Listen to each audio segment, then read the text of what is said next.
கூறிவிட்டு இந்த 10 நாட்களில் அடங்கி இருக்கக்கூடிய இந்த உதுஹியா என்ற கடமையுடைய ஒரு சிறிய சட்டம் என்னவென்றால், அல்லாஹ் ரப்புல் ஆலமீன் உதுஹியா என்றால் அல்லாஹுடைய பெயரை கொண்டு அல்லாஹுடைய முகத்தை நாடி ஒட்டகத்தையோ மாட்டையோ ஆட்டையோ யௌமுன் நஹர் யௌமுல் ஈத் அன்று அல்லது அய்யாமுத் தஷ்ரீக் அதற்கு தொடர்ந்து வரக்கூடிய 11, 12, 13 இந்த நாட்களில் அல்லாஹ்வை நெருங்குவதற்காக இந்த 3 விலங்கினங்களையும் அறுத்து பலியிடுதல் தான் உதுஹியா.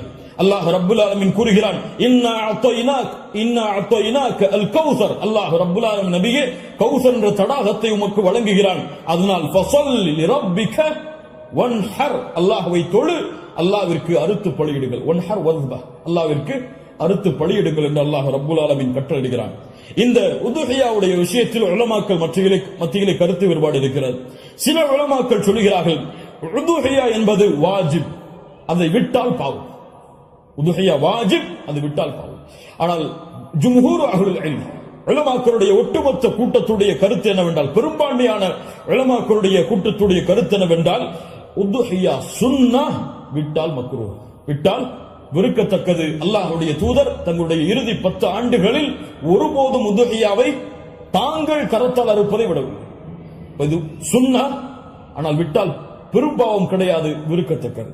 கண்ணியத்துக்குரியவர்களை யாருக்கு அல்லாஹ் வசதி செய்திருக்கிறானோ அவர்கள் எவ்வளவு விலங்கு அந்த ஆடுகளையோ மாடுகளையோ ஒட்டகங்களையோ அறுத்து பலியிட முடியுமோ அவர்கள் அறுத்து பலியிடலாம். ஒருவருக்கு ஒரு ஆடுதான்.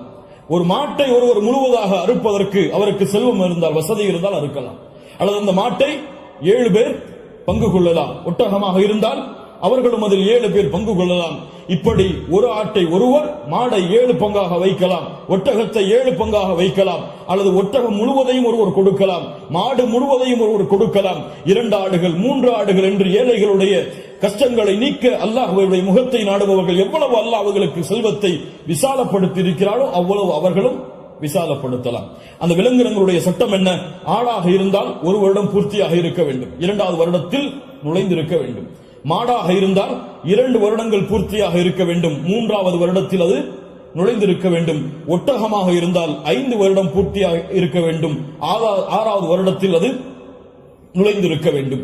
யாருக்கெல்லாம் ஒரு முழு குடும்பமாக ஒரே இடத்திலே ஒரே உணவை சாப்பிட்டு வசித்தால் அந்த முழு குடும்பத்திற்கும் ஒரு ஆடு போதுமானது, அல்லது முழு குடும்பத்திற்கும் ஒரு மாடு போதுமானது, அந்த முழு குடும்பத்திற்கும் ஒரு ஒட்டகம் போதுமானது.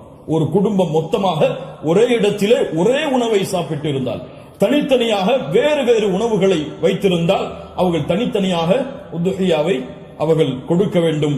கண்ணியத்துக்குரியவர்கள், இந்த முறையில் இந்த வணக்க வழிபாட்டை செய்வதற்கு அல்லாஹ் எமக்கு உதவி செய்வானாக. லை யனாலல்லாஹு லுஹூமுஹா வலா திமாஉஹா, இதனுடைய மாமிசங்களோ இரத்தங்களோ அல்லாஹ்வை சென்றடைவதல்ல. வலாக்கின் யனாலுஹு தக்வா மின்கும், உங்களுடைய உள்ளத்தில் இருக்கக்கூடிய தக்குவாதான் அல்லாஹ்விடத்திலே சென்றடைகிறது.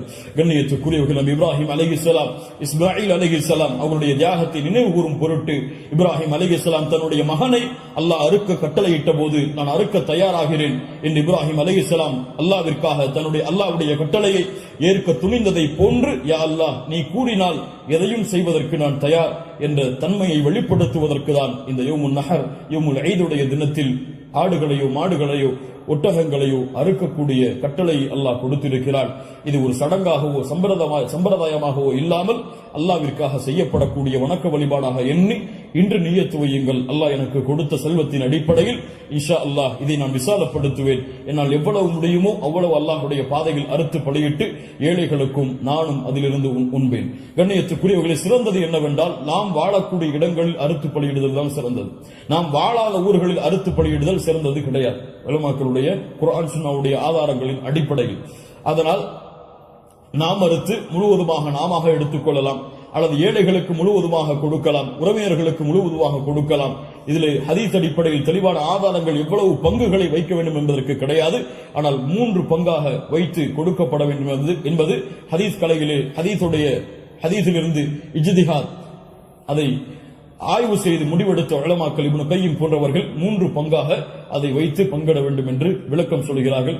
இன்ஷா அல்லாஹ் அதுவும் சிறந்ததுதான். ஒரு பங்கு எமக்கு, இன்னொரு பங்கு உறவினர்களுக்கு, இன்னொரு பங்கு ஏழைகளுக்கும் கொடுத்து உதவலாம். அல்லது பங்குகள் முழுவதுமாக ஏழைகளுக்கும் கொடுக்கலாம். அதிலிருந்து நாமும் முழுவதுமாக சாப்பிடலாம். இதில் எந்த தவறும் கிடையாது. அல்லாஹ் ரப்புல் ஆலமீன் இன்னும் விளக்கங்கள் உங்களுக்கு தேவை இருந்தால் உலமாக்களை அணுகி அதை கேட்டுக்கொள்ளுங்கள். அல்லாஹ் ரப்புல் ஆலமீன் இந்த இறுதி 10 நாட்களை கண்ணியப்படுத்தக்கூடிய இந்த இறுதி 10 நாட்களில் அதிகமான அமல்களை செய்து அல்லாஹ்வுடைய பொருத்தத்தை பெறக்கூடிய நன்மக்களாக அல்லாஹ் ரப்புல் ஆலமீன் என்னையும் உங்களையும் ஆக்கி அருள் புரிவானாக. அஸ்ஸலாமு அலைக்கும் வரஹ்மத்துல்லாஹி வபரகாத்துஹு.